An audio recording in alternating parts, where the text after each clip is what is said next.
Assalamualaikum warahmatullahi wabarakatuh. Dalam waktu beberapa hari ini muncul beberapa isu kasus yang berkembang di dalam negeri, secara khusus mengenai apa ya, dugaan adanya suap bagi hakim yang memeriksa perkara-perkara tertentu pada masa lalu, di mana dalam pengajuan perkara itu atau kasus ini dilakukan oleh hakim-hakim yang dulu kasus itu sangat hangat dibicarakan oleh banyak orang. Ya, apa saja kemudian yang sangat menarik untuk dikaji kali ini? Bahwa setidaknya hasil catatan saya ada 3 kasus yang dulu pernah hangat dibicarakan dan hari ini hakim yang memeriksa perkara itu ternyata diduga menerima suap atau ya ada perbuatan tercela. Entah ya apakah pada kasus itu ada memang perbuatan buruk atau memang ada perbuatan jahat pula atau itu perbuatan terpisah. Ya, misal dalam kasus hakim yang memeriksa dan memutus perkara bebasnya Ronald Tanur ya, yang kemudian akhir-akhir ini hakim yang memeriksa itu juga kena kasus, sehingga orang banyak yang mengulik, loh bagaimana dulu terhadap perkara-perkara yang disidang, yang diperiksa, yang telah diputus. Juga muncul mengenai hakim pra-peradilan Sekjen PDIP Hasto Kristianto, yang saat ini si hakim ini juga dikenakan kasus hukum. Atau juga baru-baru ini muncul kasus mengenai penangkapan yang dilakukan terhadap hakim yang memeriksa kasus kasus KM50 ya.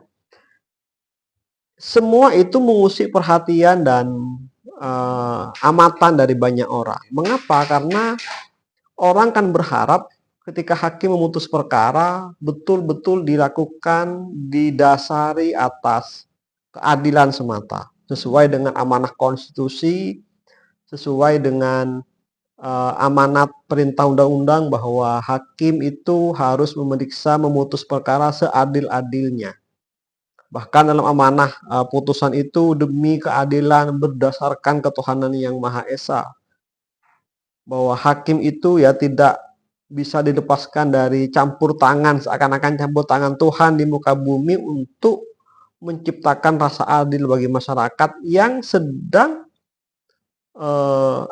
terkena masalah kasus hukum.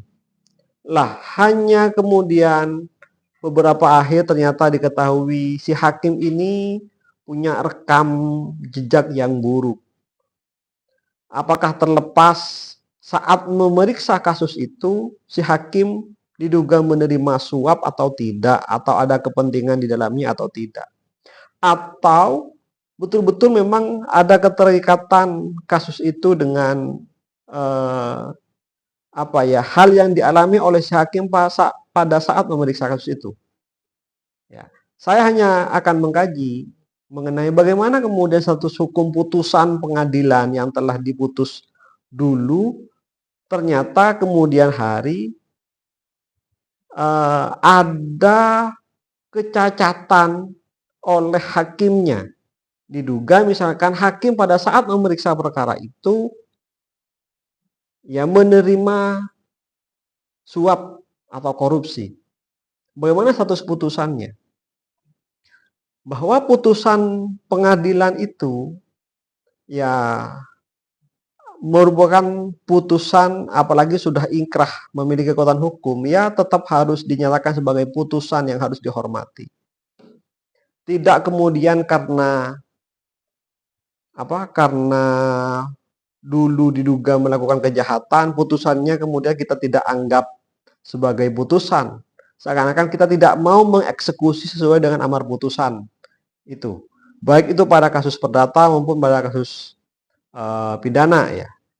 hukum itu punya caranya sendiri untuk mengatur hal-hal yang itu diduga tidak baik. Bagaimana prosedur yang harus dilakukan yang disediakan oleh hukum terhadap kasus itu? Bahwa dalam penyelesaian sengketa di Indonesia, bahwa kasus hukum itu ada prosedurnya, ada tahapannya, yaitu ketika perkara di sidang pengadilan putus, maka para pihak baik itu terdakwa maupun jaksa punya kesempatan untuk melakukan upaya hukum namanya. Apa upaya hukumnya? Jika masih dalam rentang waktu yang disediakan, upaya hukum biasa, ia melakukan banding. Jika saat sudah diputus, ada para pihak yang menduga ada ketidakberesan ini dalam pemeriksaannya, silahkan melakukan upaya hukum biasa namanya ya banding. Setelah banding ternyata masih belum juga puas dengan putusan hakim banding di pengadilan tingginya, ia melakukan upaya hukum namanya kasasi.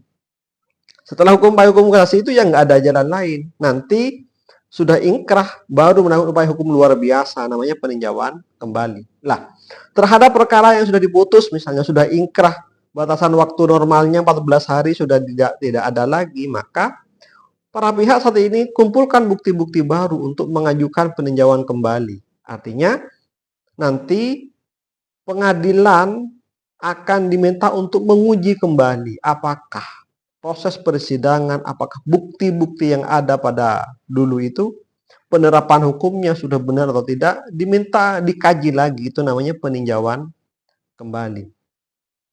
Itu adalah prosedur-prosedur atau tahapan yang secara hukum disediakan kepada masyarakat supaya ya keadilan itu benar-benar tercipta.